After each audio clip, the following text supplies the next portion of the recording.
So I'm not saying things went to shit with the video edit this week, but it has reached a stage to where I'm hiding under the desk. So, there's rubbish under here, this needs a clean. However, like, all is not lost. I actually got ahead of myself this week and did all the live action, all the filming stuff ahead of time. So, provided there's nothing wrong with that, like, you know, the picture quality getting fucked up for no goddamn reason, then things should be okay. Where's that laughter coming from? Oh, fuck. Found one of my supernaturals. Nice. Yeah, see, when I put the tree here, I didn't really factor its height into proceedings with relation to where it would be on screen and in relation to me, so not really all that impressive. Is that better? Is that better? Yeah, if you like. Welcome, one, and welcome all, to the Jimquisition Awards, where we pick 5 of the best games that came out in 2024. Wait a minute, 5? No. This year it's 6. 6 games. That's right, this year was so chock-a-block, plus I wanted to make sure Gory Cuddly Carnage was in it, that we have opened up an entirely new slot. And if there's one thing I like, it's something open slot, you know, like a bumhole or a vagina or something. The Jimquisition Awards! Imagine I've got a hearty whistle. Gory Cuddly Carnage, yeah! Okay, so I had to add an extra entry to this year's awards because I don't want to leave Gory Cuddly Carnage off the table. It's too batshit, too absurd, too damn entertaining. It is not going to be for everybody, not at all, but god damn, does it feel so perfectly made for me. Gory is a sentient toy cat that uses his sentient toy hoverboard to slaughter sentient toy unicorns in outrageous and brutal ways. With its edgy attitude, throwback hack and slash style, and a look and feel that evokes memories of PS2 action games, it's so very much my kind of yes. As I've said of it before, it's the most 2000s shit to ever not come from the literal 2000s, and I'm absolutely here for that shit. It makes me think of several old school games for different reasons. Metal Arms, Glitch in the System, Fur Fighters, Dynasty Warriors. I could name check a dozen games, but in doing so I don't mean to imply Cuddly Carnage's derivative. Gory is like many games, but there's also no game quite like Gory. Despite the combat being largely the same thing throughout its campaign, Cuddly Carnage nonetheless keeps itself fresh, with every new level adding its own twist and theme. There's a stage full of slime-centered chase sequences, a horror-themed platform stage complete with creepy dolls, and one revolving around using air pockets in water to give your projectiles the inertia to hit targets. All the while you're riding a bladed hoverboard to slice limbs from monstrous unicorns in screen-filling sprays of vivid blood through a psychedelic nightmare. You know what? Either that sold it to you or it hasn't. Game's great, mate. Pacific Drive, yeah. Pacific Drive is a game that I should detest, doing as it does so many things that usually irritate the piss out of me when they waste my time in other titles. There's just something about the way they're packaged in this eerie driving sim survival game thing that appealed, impressed and delighted me, even as I was stood there changing my car tyres for the millionth bloody time. Unlike other survival games, the various things you need to maintain are externalised. The aforementioned car is your burden to bear, but it in turn bears you, creating a relationship that makes me want to look after it, instead of feeling like I'm babysitting my own dumb stupid in-game self. You're not here keeping stereotypical hunger and thirst meters topped up, you're making sure a vitally important asset is properly fixed and fueled, as without your car you'll be fucked by a world of dangerous phenomena and weird threats. Pacific Drive is all about striking out into an unnerving wasteland, exploring within the relatively safe confines of your station wagon before needing to scurry about on foot to gather resources, perform tasks, and, of course, play mechanic as your ride gets inevitably dinged to bits. There is so much maintenance, but I had plenty of patience for it, where I've less than none in almost any other game. Hell, I didn't just rely on my car when I played, I loved the thing. Not like in a sexy way. I didn't stick my dick in its exhaust pipe, like I've seen people do in videos on the internet. Probably. But as I upgraded, customized, painted, and of course relied upon my ride, I developed a genuine bond with it, a natural response that, on a clever meta level, ties into the game's narrative about becoming attached to inanimate objects. Full of bizarre sights, thrilling danger sequences, and engaging exploration, Pacific Drive handily won my love while being so much of what I hate. An astounding feat, and a brilliant game. Astro Bot. Oh, wow, man, freak out. Astro Bot isn't just an adorable mascot platformer, it's a stim toy of such rewarding tactile delights it gave me what I can only describe as an orgasm.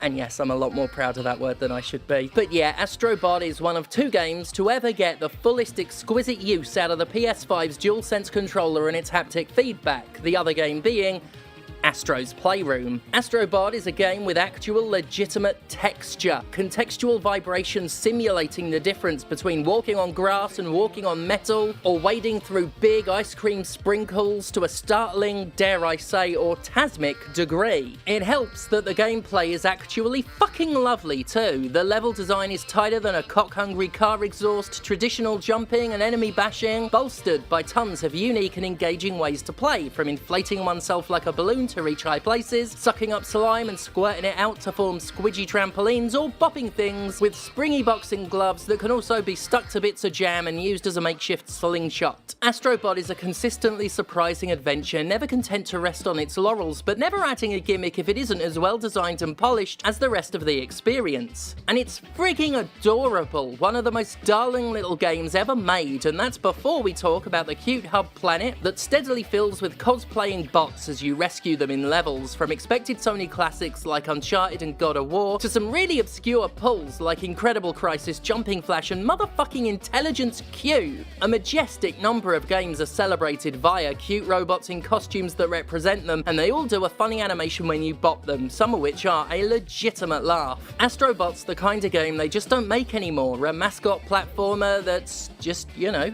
really fun. The kind of fun nobody wanted the industry to stop making, but stopped getting made anyway because the industry is run by objectively bad people. Astro Bot's so damn good. It's better than Black Mirror. Indika. Oh, yeah.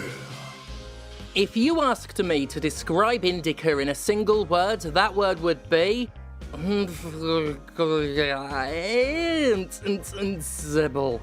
I don't understand. Sorry, but this is a game that defies such a reductive appraisal. I'll do what I did when I wrote my review of it and just describe the moment I realised I had something special on my hands. An old nun opens her mouth to reveal a small man wearing baby clothes, and he dances around to an aggressive drum and bass track. Yup.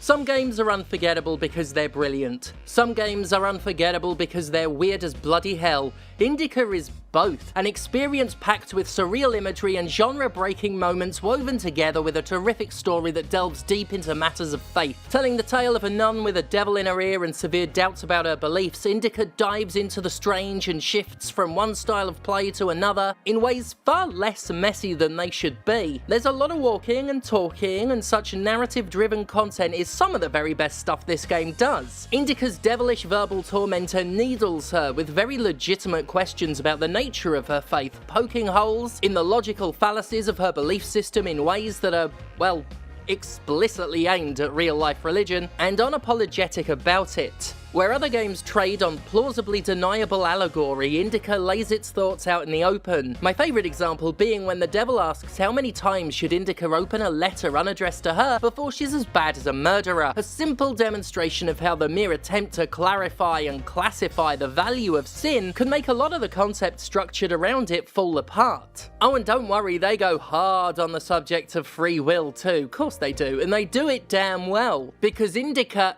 is a game that fucks. There's some jank, but nowhere near enough to take away from my glowing 10 out of 10 review, because damn is this one too amazing to walk away with a lower mark. From its deceptively slow start to its unique twists to its beautiful ending, Indika is a landmark of strange, fascinating, and damn salient storytelling. Still wakes the deep. Oh yeah.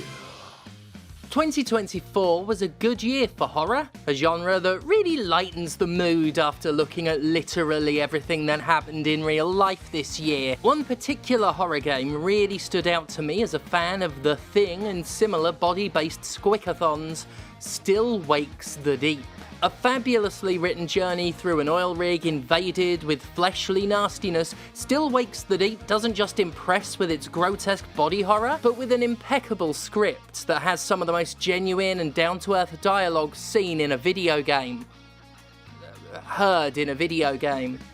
A fabulous voice cast does justice to this writing, bringing to life a crew of Scottish North Shore rig workers with authoritative authenticity. While comparisons to The Thing are so obvious I've mentioned the film twice in 2 paragraphs of script, Still Wakes stands on its own merit as a worthy entry into body horror media. As protagonist Kaz's former crewmates become swollen, tentacled masses that retain a ghastly level of self-awareness, the tense atmosphere really impresses. Suitably foreboding audio design and eerily beautiful depictions of biological infestation form a backdrop to engaging exploration and memorable cat-and-mouse stealth sections. The stealth is designed to drive players forward, always offering sneaky routes laid out to guide one to a destination.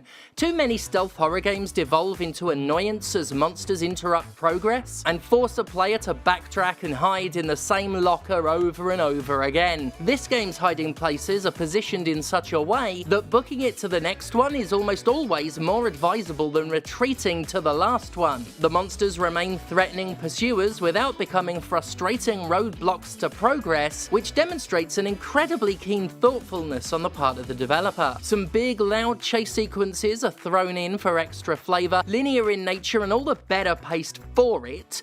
The only 2 downsides are a smattering of less than stellar underwater sections and a lack of variety when it comes to creature designs. Other than that though, it's first-rate stuff. Still Wakes the Deep is one of the best pieces of body horror media I've experienced. Mouthwashing. Dig it. Mouthwashing.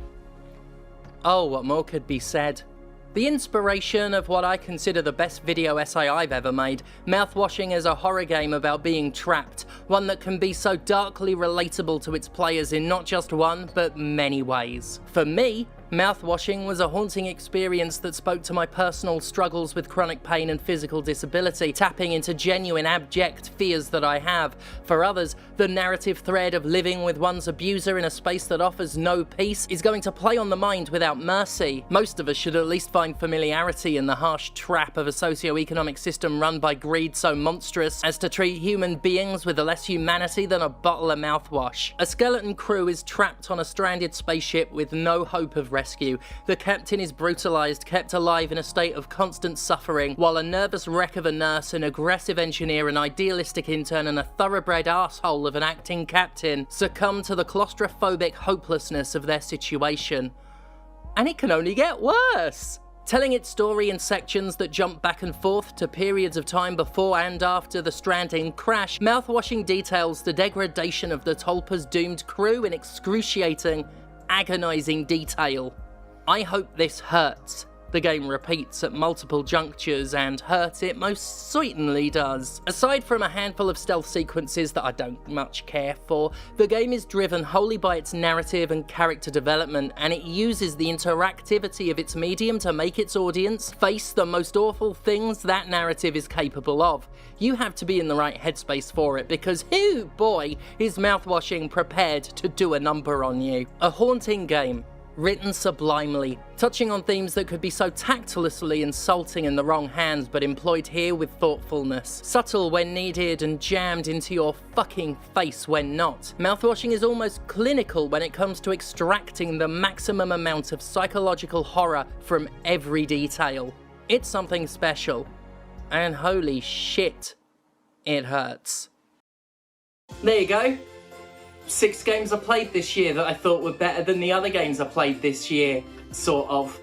You know, there were other games that I could have put on it, like, you know, Death of the Reprobate was a good one, that's really good. Some